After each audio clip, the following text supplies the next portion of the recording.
Question 1. A 72-year-old patient with chronic heart failure and diabetes presents with shortness of breath, crackles, and blood glucose of 42 milligrams per deciliter. Which nursing action is the highest priority? A. Administer IV dextrose for hypoglycemia. B. Apply oxygen and raise the head of bed. C. Assess airway and breathing before giving dextrose. D. Notify the provider of both findings simultaneously. Answer. C. Assess airway and breathing before giving dextrose. Rationale. In a patient with respiratory distress, airway and breathing come before circulation or hypoglycemia correction.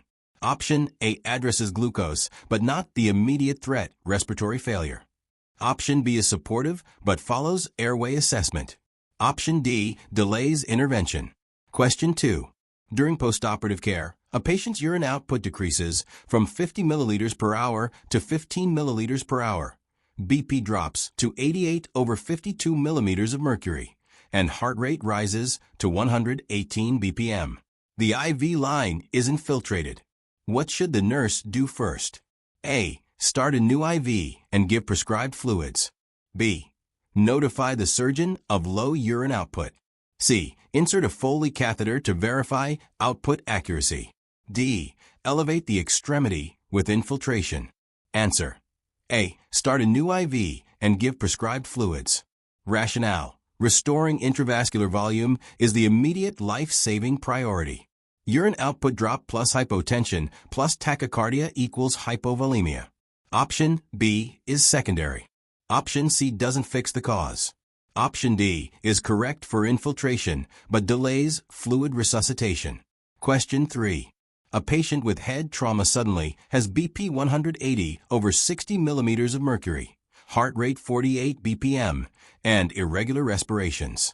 What should the nurse do immediately?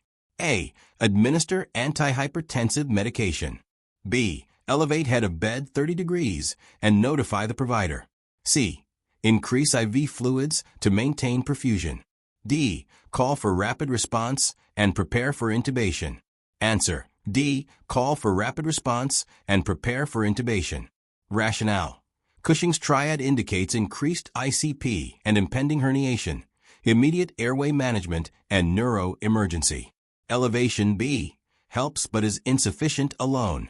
Antihypertensives A. Worsen cerebral perfusion. Increasing fluids C. Worsens ICP. Question 4.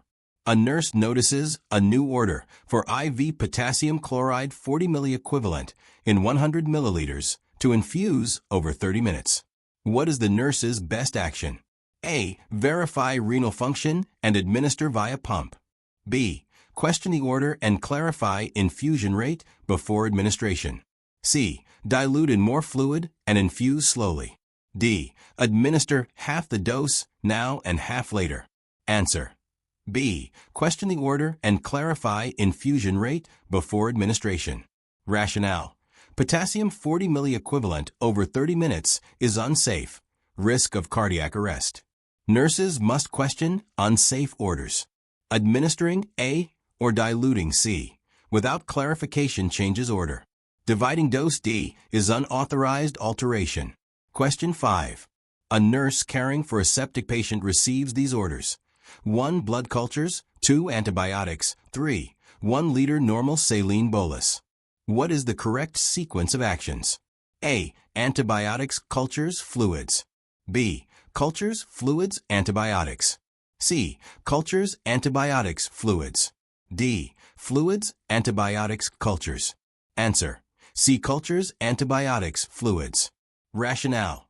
Draw cultures first to identify pathogen, then administer antibiotics promptly, followed by fluids to restore perfusion. Delaying antibiotics after fluids wastes critical time. Starting before cultures compromises accuracy. Question 6. A post-stroke patient has difficulty swallowing pills and coughs during meals. What is the most critical nursing action? A. Notify provider for swallowing evaluation before oral intake. B. Crush medications and mix with applesauce. C. Encourage small sips of water after each pill. D. Position patient at 90 degrees and continue feeding carefully. Answer. A. Notify provider for swallowing evaluation before oral intake. Rationale. Possible dysphagia, aspiration risk. Must stop oral intake until swallow study. Crushing meds or continuing feeding may cause aspiration pneumonia. Positioning helps, but doesn't address underlying risk. Question 7. A patient with pneumonia has SpO2 88% on 6-liter O2 via nasal cannula and increasing anxiety. What is the nurse's next best step? A. Switch to non-rebreather and reassess. B. Obtain ABGs before changing oxygen. C. Call the respiratory therapist for consultation. D. Prepare for possible intubation and notify the provider. Answer. D. Prepare for possible intubation and notify the provider. Rationale. Refractory hypoxia on high-flow O2 equals impending respiratory failure. Intubation prep and notification are critical. Non-rebreather, A, may temporarily help but delays escalation. ABG, B, can follow stabilization. Question 8. The nurse identifies ST elevation in a patient on telemetry who reports no pain but looks pale and diaphoretic.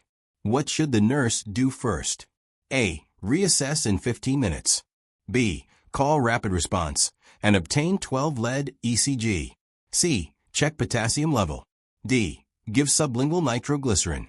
Answer. B. Call rapid response and obtain 12-lead ECG. Rationale. Silent MI requires immediate ECG confirmation and emergency response. Nitroglycerin without confirmation may worsen hypotension. Waiting risks death. Checking labs delays life-saving intervention. Question 9. A patient develops hives and shortness of breath after IV antibiotic administration. What is the first nursing action? A. Stop the infusion immediately. B. Call the provider for antihistamines. C. Administer epinephrine IM. D. Apply oxygen and assess vital signs. Answer. A. Stop the infusion immediately. Rationale. Stopping the offending agent halts reaction progression. Then assess, call for help, and administer epinephrine or O2 per protocol. Giving meds first allows continued exposure. Question 10. During morning rounds, you find a patient confused, pale, with blood glucose 32 milligrams per deciliter, IV saline locked, and meal untouched. What should the nurse do first? A. Call the provider for glucose order. B. Administer IV dextrose immediately. C. Document findings and notify charge nurse. D. Offer orange juice to raise glucose. Answer. B. Administer IV dextrose immediately. Rationale. Critically low glucose plus confusion equals emergency. IV dextrose acts fastest. Oral juice. D. Unsafe if altered LOC. Calling provider delays care. Documentation. C. Is not priority. Question 11. The nurse notices the LPN administering insulin Lispro to a patient whose meal tray hasn't arrived. What is the appropriate nursing action? A. Allow administration. Meal will arrive soon. B. Stop the LPN and ensure the tray is present before giving insulin. C. Document after ensuring patient eats later. D. Notify the provider immediately. Answer. B. Stop the LPN and ensure the tray is present before giving insulin. Rationale. Rapid-acting insulin without food causes severe hypoglycemia. Nurse must intervene. Provider notification after safety action is appropriate, not before. Question 12. A patient with acute kidney injury has serum potassium 6.8 milliequivalent per liter and ECG showing tall T waves. What is the immediate nursing action? A. Give sodium polystyrene sulfonate. B. Place patient on cardiac monitor and notify provider for calcium gluconate. C. Prepare for dialysis. D. Restrict potassium in diet. Answer. B. Place patient on cardiac monitor and notify provider for calcium gluconate. Rationale. Life-threatening hyperkalemia requires immediate cardiac protection and provider notification. Dialysis or K-exhalate take time. Diet restriction is preventive, not emergent. Question 13. A nurse hears a UAP shouting that a patient fell in the hallway. On arrival, the patient is on the floor, complaining of hip pain. What should the nurse do first? A. Move the patient to bed to prevent embarrassment. B. Assess for injury before moving the patient. C. Call the provider immediately. D. Ask the UAP what happened. Answer. B. Assess for injury before moving the patient. Rationale. Assessing before movement prevents worsening injury, fracture spine. Moving first violates safety. Provider call follows assessment. Witness account can wait. Question 14. A patient with chest trauma develops tracheal deviation and absent breath sounds on the left. What is the nurse's best immediate action? A. Call the provider and prepare for chest tube insertion. B. Increase oxygen flow to 15 liters per minute. C. Place patient flat and apply pressure dressing. D. Administer morphine for pain. Answer. A. Call the provider and prepare for chest tube insertion. Rationale. Tension pneumothorax. Life-threatening. Needs emergency decompression. Oxygen alone won't fix it. Flat position worsens breathing. Analgesia delays life-saving intervention. Question 15. During blood transfusion, the patient develops chills, back pain, and dark urine. What should the nurse do first? A. Slow the infusion rate. B. Stop the transfusion and keep IV open with normal saline. C. Call the provider and discard blood bag. D. Administer diphenhydramine as ordered. Answer. B. Stop the transfusion and keep IV open with normal saline. Rationale. Signs of acute hemolytic reaction require immediate stop and saline line maintenance. Slowing. A. Allows ongoing hemolysis. Discarding bag removes evidence for investigation. Diphenhydramine. D. Inappropriate. Question 16. A patient post-thyroidectomy suddenly develops hoarseness, difficulty breathing, and neck swelling. What is the priority action? A. Assess airway and prepare for emergency tracheostomy. B. Call the provider for antihistamine order. C. Apply ice to the incision site. D. Place patient in Trendelenburg position. Answer. A. Assess airway and prepare for emergency tracheostomy. Rationale. Airway obstruction from hematoma, life-threatening. Airway comes first. Ice and positioning are adjuncts. Antihistamine irrelevant. Question 17. The nurse receives morning report on 4 patients. Which should be assessed first? 1. COPD patient on 2-liter O2 SpO2 91%. 2.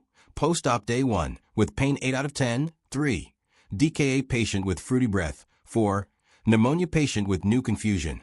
A. COPD patient. B. Post-op pain patient. C. DKA patient. D. Pneumonia patient with new confusion. Answer. D. Pneumonia patient with new confusion. Rationale. New confusion equals hypoxia, life-threatening. DKA stable unless worsening. COPD 91% acceptable baseline. Pain needs management, but not priority.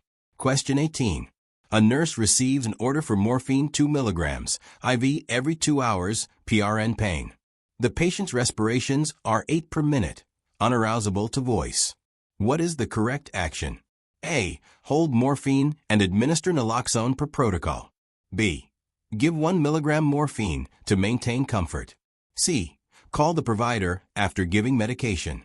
D. Wait until patient awakens to reassess pain. Answer. A. Hold morphine and administer naloxone per protocol. Rationale, respiratory depression, immediate naloxone, and hold opioid. Giving any opioid worsens depression. Waiting or delaying reversal risks arrest. Question 19. An elderly patient with advanced dementia pulls out a Foley catheter with the balloon inflated. What is the nurse's immediate action? A. Reinsert the catheter immediately.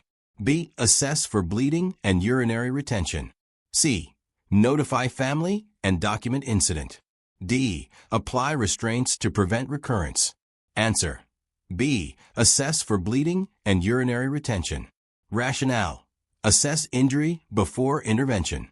Reinsertion without assessment risks trauma. Restraints only if necessary after full assessment. Question 20. During shift handoff, a nurse reports giving a wrong insulin dose 1 hour ago. Patient's blood glucose now 44 milligrams per deciliter. What is the most appropriate immediate action? A. Administer IV dextrose and monitor closely. B. Notify provider after the next glucose check. C. Document and continue observation. D. Blame previous nurse for error. Answer. A. Administer IV dextrose and monitor closely. Rationale.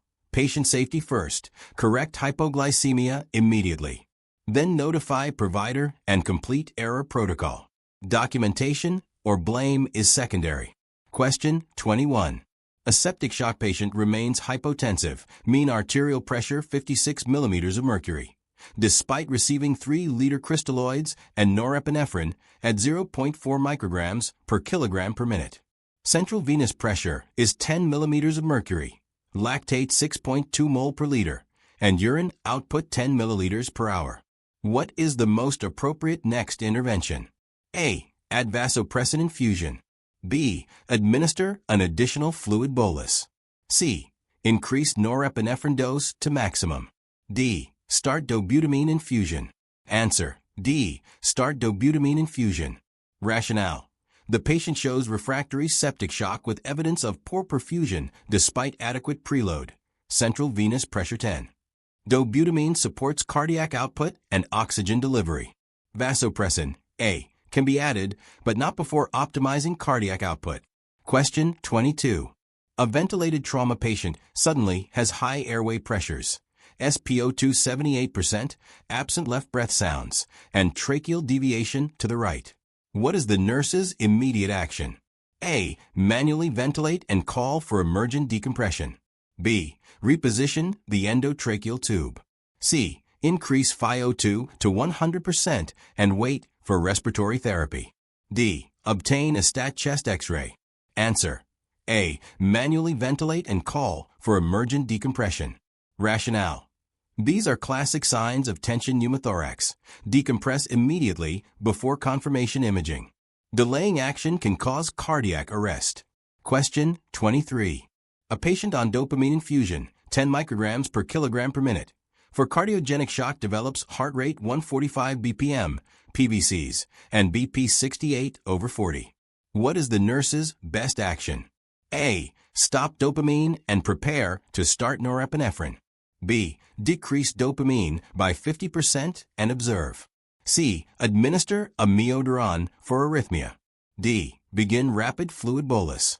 Answer. A. Stop dopamine and prepare to start norepinephrine. Rationale. Dopamine-induced tachyarrhythmia worsens cardiogenic shock. Norepinephrine offers vasoconstriction with fewer arrhythmic effects. Immediate discontinuation is essential. Question 24. A ventilator high-pressure alarm sounds, and the patient's SpO2 drops to 82%. Manual bagging is difficult. What is the nurse's next best action? A. Suspect tension pneumothorax and call for rapid decompression. B. Increase sedation and continue bagging. C. Check for mucus plug and suction airway. D. Switch to pressure control mode. Answer. A. Suspect tension pneumothorax and call for rapid decompression. Rationale. Difficult manual ventilation indicates a physical obstruction or trapped air. Immediate recognition of pneumothorax prevents cardiac compromise. Question 25. While weaning a patient from mechanical ventilation, respiratory rate increases to 38 per minute, heart rate to 140 BPM, and SpO2 to 83%. What should the nurse do first? A. Reconnect to full ventilatory support. B. Administer bronchodilator. C. Increase FiO2. D. Encourage slower breathing pattern. Answer. A. Reconnect to full ventilatory support. Rationale. Signs of acute weaning failure, tachypnea, desaturation, tachycardia, require immediate return to full support. Continuing weaning may lead to respiratory arrest. Question 26. A patient with massive hemorrhage is receiving rapid fluid replacement. Despite 4-liter crystalloids, mean arterial pressure remains 50 millimeters of mercury, and hemoglobin is 6.9 gram per deciliter. What is the priority intervention? A. Transfuse packed red blood cells immediately. B. Begin vasopressor support. C. Administer calcium chloride. D. Give albumin infusion. Answer. A. Transfuse packed red blood cells immediately. Rationale. Oxygen carrying capacity must be restored in hemorrhagic shock. Fluids alone dilute clotting factors and worsen hypoxia. Calcium may follow to correct citrate toxicity. Question 27. A patient on ventilator suddenly desaturates to 75%, heart rate 130, BP 80/48. The nurse finds the ETT cuff deflated. What is the priority nursing action? A. Manually ventilate with 100% O2 and reinflate cuff. B. Increase PEEP setting. C. Reconnect ventilator and reassess. D. Call the respiratory therapist immediately. Answer. A. Manually ventilate with 100% O2 and reinflate cuff. Rationale. A deflated cuff causes loss of tidal volume and hypoxia. Immediate manual ventilation ensures oxygen delivery while securing airway integrity. Question 28. A patient with ARDS on high PEEP 14 centimeters of water develops JVD, tracheal deviation, and absent right lung sounds. Which action should be done first? A. Disconnect from ventilator and manually ventilate with 100% O2. B. Administer IV fluids. C. Increase sedation. D. Perform ABG. Answer. A. Disconnect from ventilator and manually ventilate with 100% O2. Rationale. High PEEP may cause barotrauma, leading to pneumothorax. Manual ventilation decompresses lungs while preparing for chest tube insertion. Question 29. A patient on norepinephrine at 0.6 microgram per kg per minute has pale, cold fingers, and bluish nail beds. Central venous pressure is 10, mean arterial pressure 70. What should the nurse do first? A. Assess for IV infiltration or extravasation. B. Decrease vasopressor dose. C. Apply warm compresses to hands. D. Give IV nitroglycerin to dilate vessels. Answer. A. Assess for IV infiltration or extravasation. Rationale. Peripheral tissue necrosis from norepinephrine extravasation is an emergency. Assess patency and administer antidote, phentolamine, if needed. Question 30. A patient in septic shock has mean arterial pressure 55 millimeters of mercury, central venous pressure 12. Urine output 10 milliliters per hour after fluids and norepinephrine. The provider orders vasopressin. What outcome indicates success? A. Mean arterial pressure increases greater than 65 millimeters of mercury with improved urine output. B. Serum sodium decreases. C. Heart rate increases to 120 bpm. D. Central venous pressure rises to 18 millimeters of mercury. Answer. A. Mean arterial pressure increases greater than 65 millimeters of mercury with improved urine output. Rationale. Effective perfusion is measured by improved mean arterial pressure and renal output. Vasopressin restores vascular tone without raising preload. Question 31. A ventilated patient becomes agitated with asynchronous breathing, high pressures, and declining SpO2. Sedation is already at maximum. What is the next best action? A. Prepare for neuromuscular blockade per protocol. B. Decrease tidal volume. C. Call for ABG testing. D. Increase FiO2 to 100%. Answer. A. Prepare for neuromuscular blockade per protocol. Rationale. Severe ventilator dysynchrony refractory to sedation requires temporary paralysis to prevent barotrauma and maintain oxygenation. Question 32.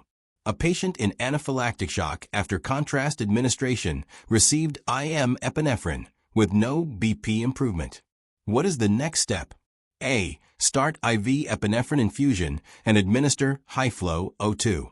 B. Give antihistamine and observe. C. Prepare for corticosteroid administration. D. Obtain ABG before next dose. Answer. A. Start IV epinephrine infusion and administer high-flow O2. Rationale.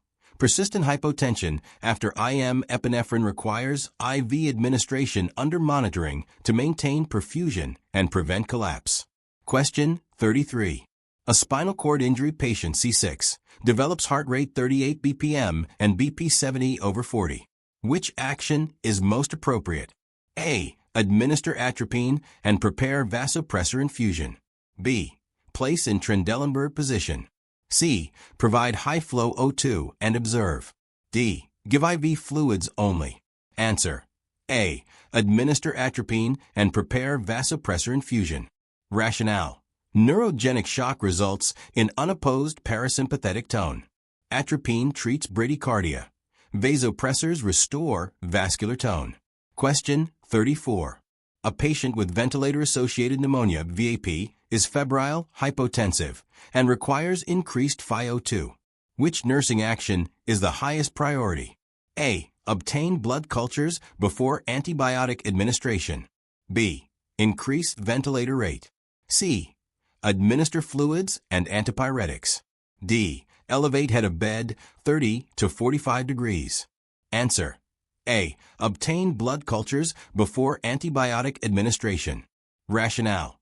In suspected sepsis secondary to VAP, blood cultures must be obtained promptly before antibiotic initiation for accurate identification. Question 35.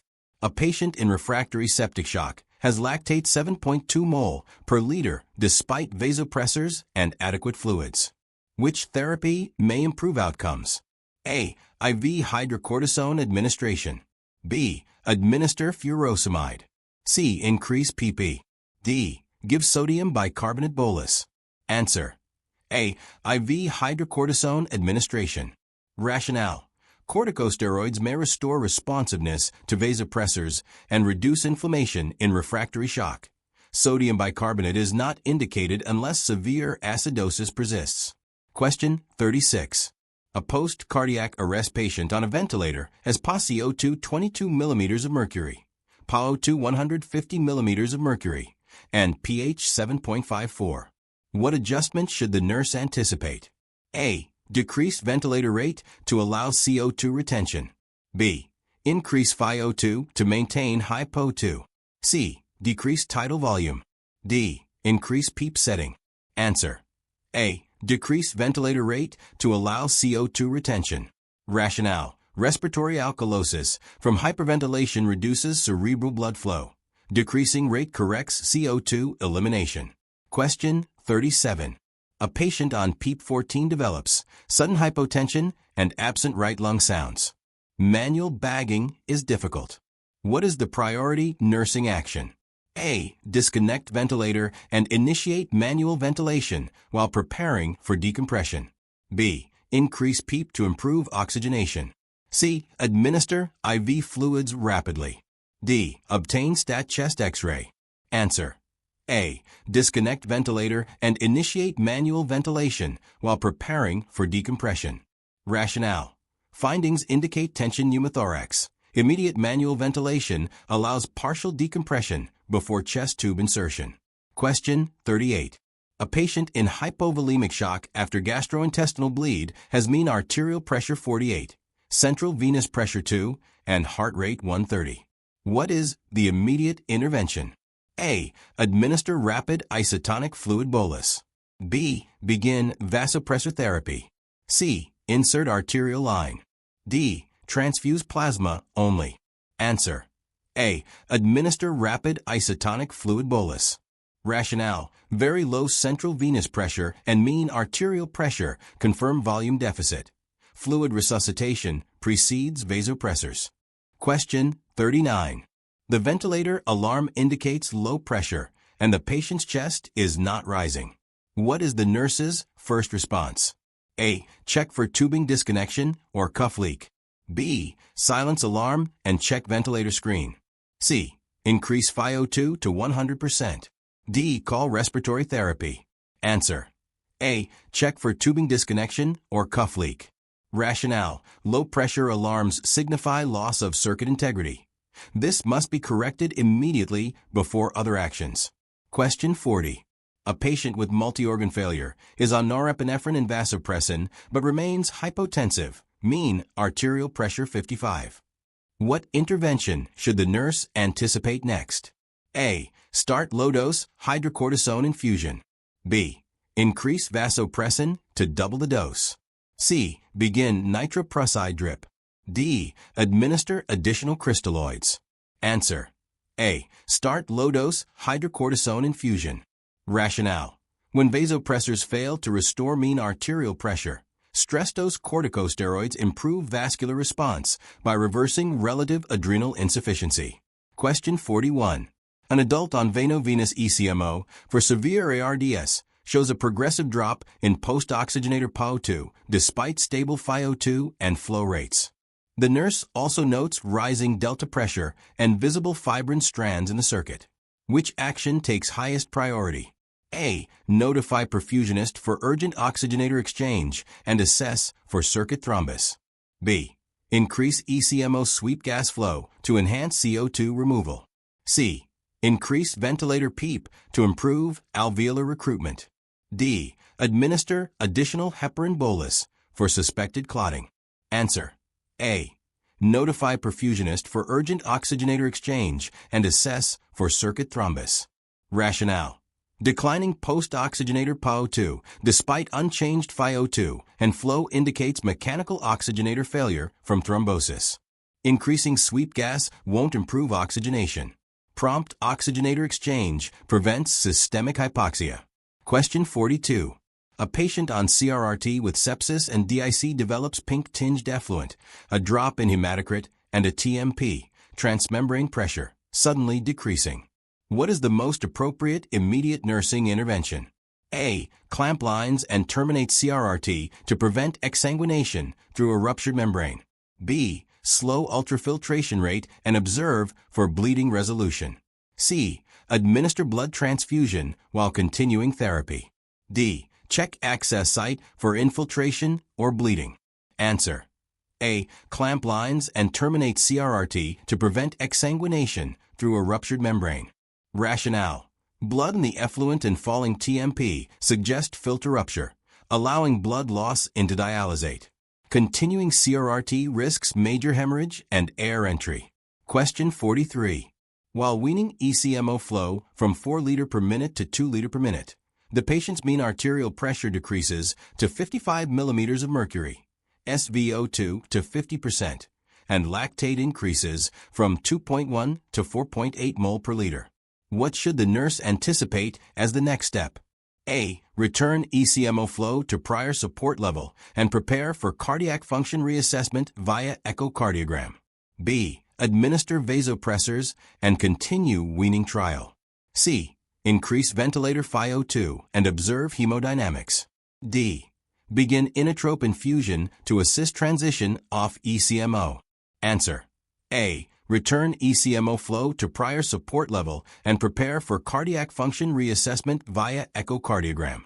Rationale. Rising lactate and dropping SvO2 reflect poor systemic perfusion. The myocardium cannot yet sustain full support withdrawal. Reinstitute prior ECMO flow and reassess myocardial recovery. Question 44. A patient in septic shock with AKI is receiving CRRT.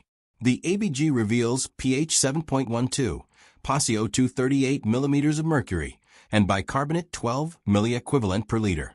Vasopressors are at maximum dose. What is the safest collaborative intervention to stabilize acid-base status? A. Initiate bicarbonate buffered CRRT solution under nephrologist supervision. B. Administer IV sodium bicarbonate push to correct metabolic acidosis rapidly. C. Increase ventilator rate to reduce PaCO2. D. Administer additional fluids to enhance renal perfusion. Answer. A. Initiate bicarbonate buffered CRRT solution under nephrologist supervision. Rationale. In hemodynamically unstable septic shock, rapid bicarbonate boluses may worsen CO2 generation and intracranial acidosis. Buffered CRRT allows controlled correction and stable pH restoration. Question 45. During ECMO support, the oxygenator begins producing frothy pink effluent and post-oxygenator PaO2 falls abruptly. Which action is most critical? A. Suspect oxygenator plasma leak, and prepare to replace the membrane immediately. B. Increase ECMO blood flow rate. C. Administer a fluid bolus to raise preload. D. Reduce sweep gas to decrease condensation. Answer: A. Suspect oxygenator plasma leak, and prepare to replace the membrane immediately. Rationale: frothy, pink plasma indicates plasma leakage from membrane breakdown, causing gas-blood interface contamination and hypoxemia. Immediate replacement is life-saving. Question 46. A patient receiving CRRT for MODS exhibits high access pressures, low filter effluent, and rising serum potassium. Despite saline flushes, pressures remain high. What is the next appropriate nursing action? A. Replace the CRRT filter and assess for clot burden within the circuit. B. Increase blood pump speed. C. Notify physician to increase anticoagulation. D. Pause CRRT and restart in 1 hour. Answer: A. Replace the CRRT filter and assess for clot burden within the circuit. Rationale: persistent high pressures indicate irreversible filter clotting. Continuing flow risks hemolysis and therapy inefficacy. Filter replacement ensures adequate clearance. Question 47. A patient with ARDS and MODS on FiO2 100%, PEEP 18 centimeters of water, PaO2 50 millimeters of mercury, and lactate 6.0 mol per liter remains hypotensive despite vasopressors. Which action is most consistent with evidence-based escalation of care? A. Prepare for veno-venous ECMO initiation for refractory hypoxemia. B. Increase PEEP to 22 centimeters of water for alveolar recruitment. C. Start neuromuscular blockade and prone positioning. D. Add nitric oxide inhalation therapy as a last resort. Answer: A. Prepare for veno-venous ECMO initiation for refractory hypoxemia. Rationale: failure to maintain oxygenation with maximal ventilatory and pharmacologic support meets criteria for ECMO initiation. Further PEEP increase risks barotrauma. Question 48. While titrating ventilator settings, the patient's plateau pressure rises from 28 to 38 centimeters of water. Static compliance drops to 18 milliliters per centimeter of water, and the nurse notices asymmetric chest rise. What is the first action? A. Disconnect ventilator and manually assess for pneumothorax with auscultation and percussion. B. Increase sedation to prevent asynchrony. C. Increase PEEP to overcome airway resistance. D. Notify respiratory therapy to adjust mode. Answer: A. Disconnect ventilator and manually assess for pneumothorax with auscultation and percussion. Rationale: asymmetrical expansion and rising pressures strongly suggest tension pneumothorax. Immediate manual assessment precedes imaging and prevents arrest. Question 49. A patient on VVCMO with therapeutic heparin levels develops an increased pressure gradient, greater than 80 millimeters of mercury, and progressively darker post-oxygenator blood. The nurse suspects membrane clotting. Which secondary complication must be closely monitored for next? A. Sudden drop in post-membrane PaO2 and cardiac arrest due to gas exchange failure. B. Circuit rupture and hemothorax. C. Air embolism into the sweep gas line. D. Hypovolemia from excessive drainage. Answer: sudden drop in post-membrane PaO2 and cardiac arrest due to gas exchange failure.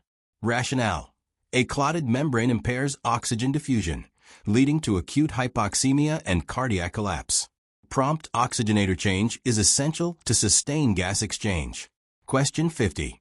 While on CRRT, a patient suddenly becomes hypotensive, mean arterial pressure 48 millimeters of mercury, tachycardic, and the nurse observes large air bubbles traveling through the venous return line. What is the immediate nursing action? A. Stop the CRRT, clamp all lines, position patient in left lateral Trendelenburg, and call for emergency help. B. Flush circuit to clear air and restore flow. C. Replace the tubing and resume treatment. D. Notify nephrology after securing new IV access. Answer: A. Stop the CRRT, clamp all lines, position patient in left lateral Trendelenburg, and call for emergency help.